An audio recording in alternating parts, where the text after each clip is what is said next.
What's up, peeps? So today is definitely a cheat vlog.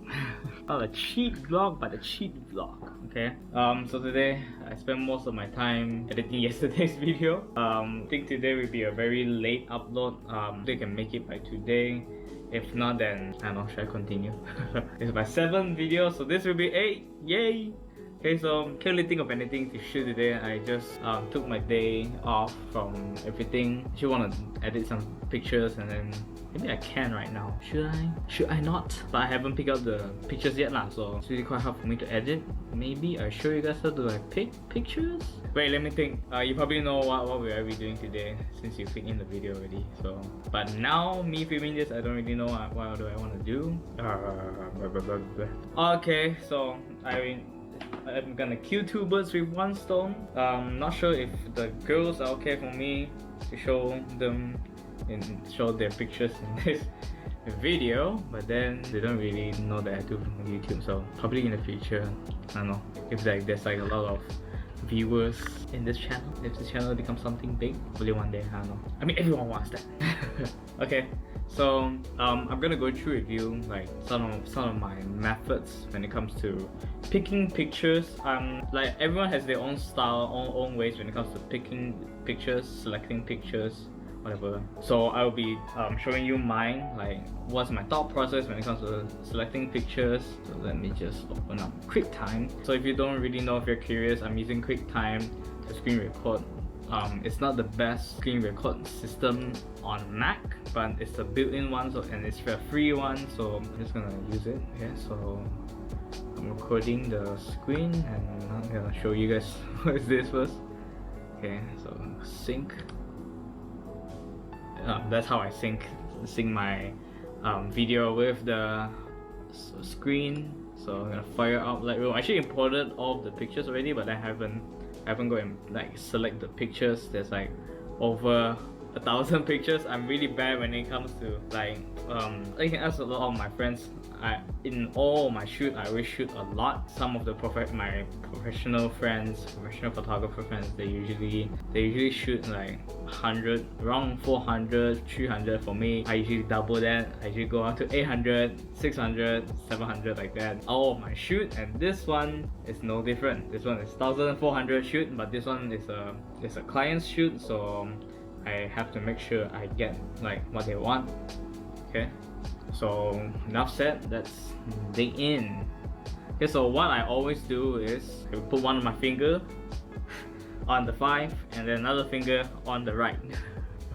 Yeah, so that's how I usually choose, because it's easier to like just go through pictures and then tap 5. I usually rate all my pictures, and not all of them, like the pictures I think that's okay, then I will edit the pictures afterwards after I select them with the ratings. So I always go into sort and then rating, then the 5 stars will be in front, so it's easy for me to look all the pictures that I've selected. The first select, it will be very rough. Like sometimes I see like, oh, this is okay, this is like a very nice picture, then I just 5 all the way. Sometimes 2 of the same shots, but then with different emotions, I just do that. After I export it, I will actually review them to see like if it's necessary to put the duplicate in, or like just leave it there, or I just take it out and whatever.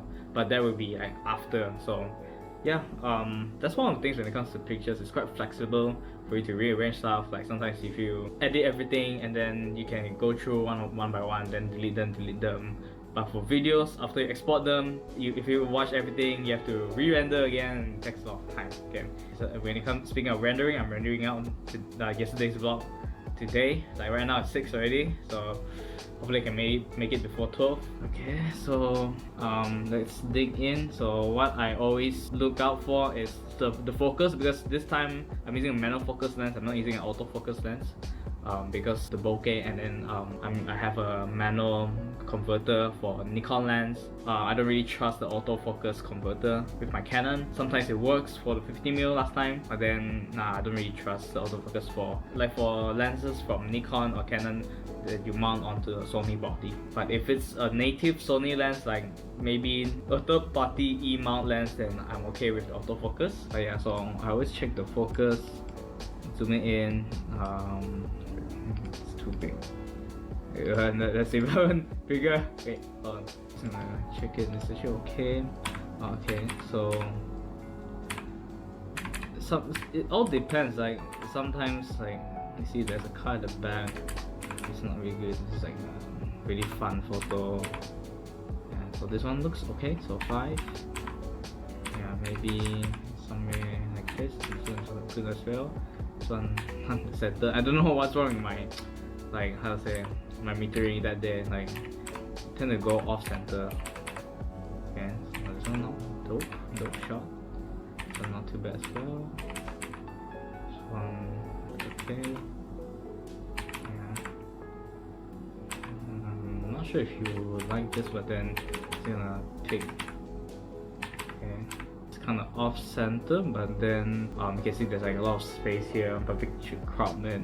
So one tricky thing about picking photos is that you don't really know what your client or what your model likes. Sometimes this picture for me doesn't work because there's like too many space here. I can still crop, but then what's going on in my mind is that the less crop it is, the better it is. The less crop you do, the better the quality of the picture. Because if you crop in, then the quality, you do some of the quality. So it's better to not crop anything. So if this shot is actually, it's usable, it's okay, because I'm playing around with the rule of thirds. In a way, it's still within the rule of the box of the rule of thirds. But then, nah, just go with it, you know. Okay, so okay. Okay, this one's like a little bit. It's not on that. What is that? This one should be fine. Not really. Okay.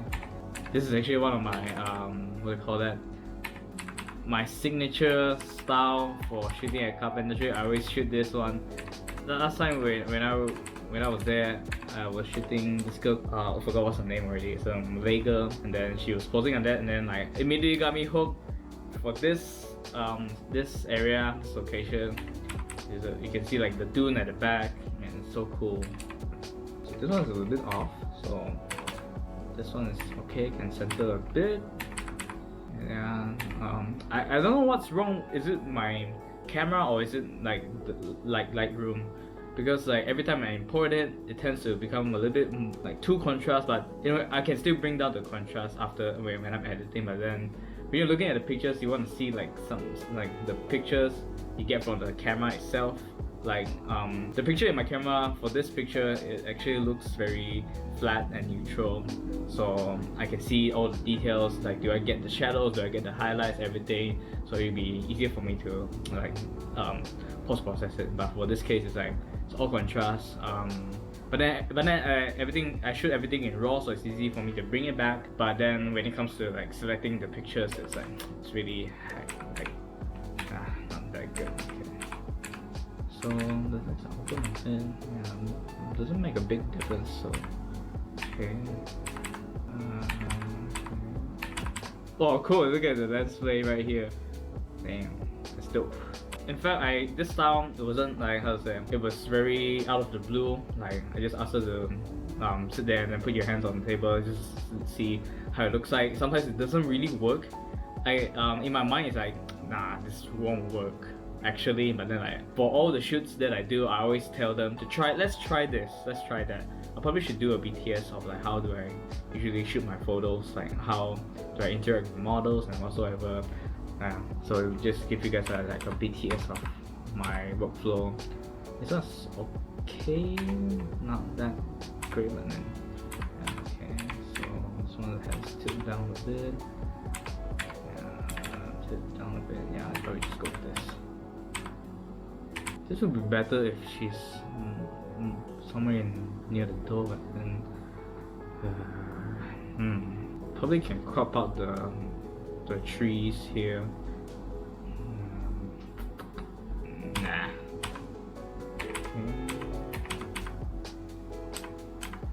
It's just a little bit like, I can actually make something cool out of this, but then maybe we should just edit it in. Okay, so Rebecca is not looking at the camera. Fine. It's like this is not actually planned, but then they were like waiting to get across the street, and I was the other side, so I was thinking like, hey, maybe this can actually be a shot.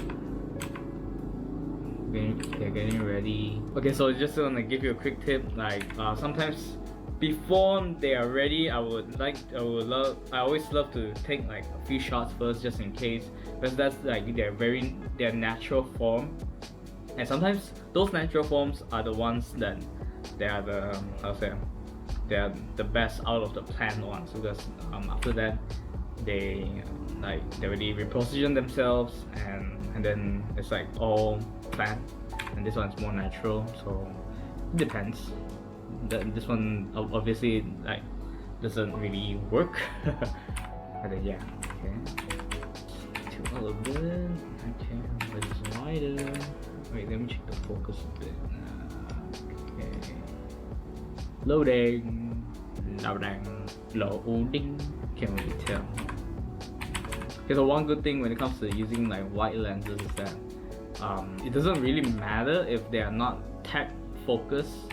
Like your subject is not tag focused, like really sharp whatsoever, because if you're shooting wide, sometimes like it doesn't really, like how to say, doesn't really matter unless you are printing for billboard or whatsoever, like a very how to say, people want to see every detail of the photo, and yeah, that one matters more.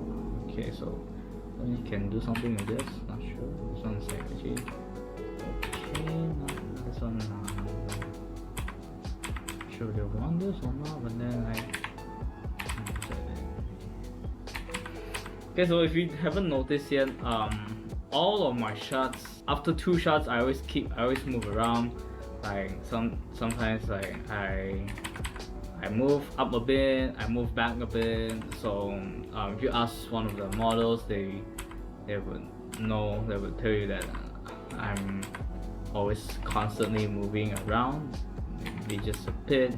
Then maybe if that angle is actually looks good, I'll ask them to like do different poses just to see how it looks like. And then there's like people on top here. So I think I got that from Brandon Waffle, like Peter McKinnon's video, I think. Peter McKinnon actually collabed with him, and then we get to see a little bit of like a BTS of how does Brandon Waffle thinks when he's shooting. It's like a very casual one. Never tried this shot before, but then like, yeah. Okay, if you're thinking that Sally right here is actually quite overexposed, I actually tried to fix that and it works. For example, this one, yeah. So that's one good thing when it comes to shooting in RAW. You can bring back the highlights if it's not like overblown. Okay. So if you can tell, I always do double taps before clicking on the rating, because like I don't know, it's just a habit. Yeah, that's how I usually do. Like I said, this is actually quite hard to shoot because I'm using a manual lens, so my pull focus has to be quite fast. And then this will be quite challenging because this is a 1.8 and it's a manual lens. Okay, sure whether Cheryl will want this. And this one looks better. So these are just very random BTSs. Yeah, sometimes I shoot like BTS photos, like just see how it looks like. Okay, so it's 20 minutes for the videos already. I'm not sure how I'm going to cut it. Let me check that. Okay, I'm probably gonna do a little more just to see. Okay, this one looks good. Sounds a little bit to the side. Okay, so this angle is actually this picture is actually quite hard to shoot because I want to get as much of the fort as possible, and then a bit of the sky with the grass at the bottom. So this one will actually look good, but then out there not jumping. Wait, like you can see the jumping. Yeah, this one is actually not bad. So what I'm trying to do is to get their faces and then not being blocked by their hair, and then make sure the composition is okay. But this one is actually not too bad at all. It was actually fun working with the girls. They are very sporty, not very stiff, not very shy. So yeah, it was fun. It's a fun shoot. So these are very they actually called me over to shoot these. So I wasn't that ready, and then tried to get the best angle possible for these shots. Yeah, a little better after editing, after the edits. Okay, in fact, I actually asked this is Rebecca. I actually asked her to look cute, show me some cute emotions, and then yeah, this is how it looks like. I was expecting something more cuter, but then yeah, it works. Because I always post my model based on their personality. Like for Rebecca over here, she's like quite small size, and then like small size people tend to be cute, if you know what I mean. So yeah, and then she's like actually quite shy a bit like that, not very like, and then quite bright lah, not that edgy. When I first saw her, I immediately thought that she can be the cute character. So yeah, whenever I'm doing shoots with like models, with like people people I first met, I always talk to them and then see how their personality. What's their personality, like how is she or he. Sometimes it's always she lah. I don't really shoot guys, but yeah, I actually would prefer to know them first before going out for a shoot, so that it's quite easy for me to direct, and then it's quite easy to position the models. Yeah. Okay, so that's almost half of it. There's like a lot more at the back, so I think I'll stop it there. Don't want to make this video too long as it is already. I think it's probably gonna be like 10 to 15 minutes or more. Okay, so that's my little process when it comes to like choosing pictures. Sometimes it's a pain in the ass for people, so hopefully this video gives you a sense of like how to actually select pictures. I didn't really go in depth into it, just want to give you like a brief, probably make an in-depth video of like how to select like pictures, but in the end it's all personal preference. There's no right or wrong. Sometimes sometimes this picture that you chose, like some other people, when they see the picture they wouldn't like it, but in the end I think it all depends on the photographer. Like if they wanted to want to follow like what the viewer or what the people would like to see, then it's okay. But then if you constantly get stressed over that, then I don't think it's okay for you to to go on with this line, this photography line or videography line. Because in photography and videography, your art is always shown. You can never keep it to yourself, or maybe that's your personality, your kind of like artwork. Sometimes those artwork stand out, sometimes it sucks. Okay, I try to don't sound harsh here. But then definitely the way to improve is to present your artwork on social media or like anywhere else. If you print it out or do like a photo exhibition, something like that, get your photos or videos out to people, and then constantly always ask recommendations and always ask feedbacks. And if you have friends who are in the photography line, you can go and ask them like, hey bro, what do you think about this picture? Or not just one photographer, you can ask a lot of photographers and ask their opinions, because sometimes this photographer likes your style, this photographer doesn't like your style. So you can see what do they have to say about the picture. Like sometimes the person doesn't like your photo, they can actually help you improve your photography or videography by giving you feedback on what you did wrong, or like maybe something wrong with the colors, or like something wrong with the expression of the model. Like there's always a lot of factors when it comes to this. Like for example, this one is actually quite slanted. I would prefer them to be all centered. So those are just a little bit details lah.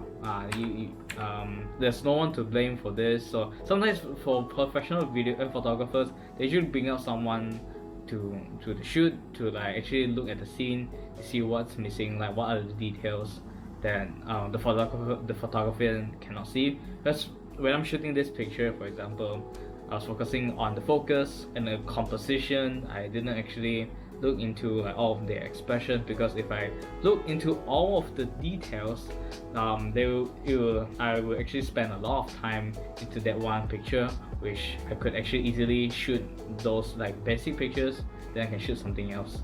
Yeah, and maybe those something else would stand out than this picture that we're trying to pull off. Okay, so like I said, this is like, it's not very, this line is actually not like, there's no limit, there's no restrictions when it comes to photography and creativity. Sometimes this picture might work, but then I will prefer something more a bit like all of the girls will be much centered in a way, but then it's fine, it's still okay, it's still usable.